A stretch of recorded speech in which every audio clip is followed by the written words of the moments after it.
કોંગ્રેસના નેતાએ સમગ્ર ભારતના લોકોના રંગભેદને લઈ અપમાન કર્યું. બનાસકાંઠા ભાજપ દ્વારા પાલનપુરમાં સામ પિત્રોડાનું પુતળા દહન કરી વિરોધ કરાયો.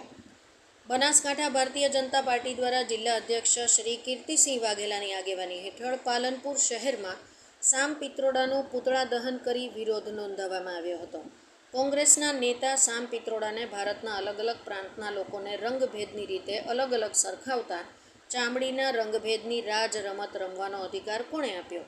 બંધારણને માથે લઈને નાચનારા કોંગ્રેસના લોકો દેશની પ્રજાનું અપમાન કરી રહ્યા છે, જેની સામે ભારતીય જનતા પાર્ટી બનાસકાંઠાના અધ્યક્ષ કીર્તિસિંહ વાઘેલાની આગેવાની હેઠળ પાલનપુર ગુરુ નાનક ચોક ખાતે ભાજપના આગેવાનો અને કાર્યકર્તાઓ દ્વારા કોંગ્રેસના સામ પિત્રોડા વિરુદ્ધ સૂત્રોચ્ચાર કરી સામ પિત્રોડાનું પુતળા દહન કરી વિરોધ નોંધાવવામાં આવ્યો હતો.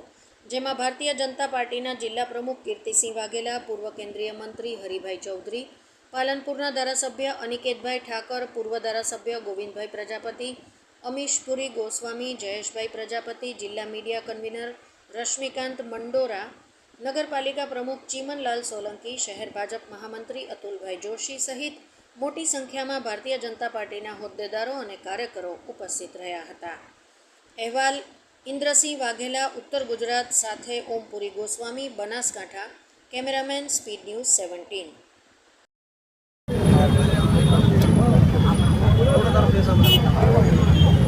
નમસ્તે મિત્રો.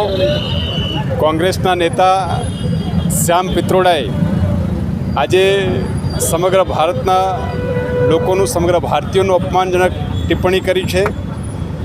કોંગ્રેસ અને કોંગ્રેસના નેતાઓ વારંવાર આપણા દેશનું અપમાન કરે છે, આપણા દેશના લોકોનું અપમાન કરે છે. શ્યામ પિત્રોડાએ જે નિવેદન કર્યું છે કે પૂર્વ ભારતના લોકો ચીનીઓ જેવા છે, પશ્ચિમ ભારતના લોકો આફ્રિકા જેવા છે, પશ્ચિમ ભારતના લોકો આરબો જેવા છે, આ રીતે રંગભેદ, જાતિવાદ, વિરોધાભાસ નિવેદનો કરી ભારતના લોકોનું અપમાન કર્યું છે, જેને ભારતીય જનતા પાર્ટી સખત શબ્દોમાં વખોડી કાઢે છે. વર્તમાન સમયમાં દેશની અંદર જે ચૂંટણી ચાલી રહી છે અને આ ચૂંટણીમાં જ્યારે કોંગ્રેસ પાર્ટી હારી રહી છે, કોંગ્રેસ જ્યારે હારતી હોય છે ત્યારે હતાશાની અંદર આવા નિવેદનો કરી અને દેશના લોકોનું અપમાન કરે છે.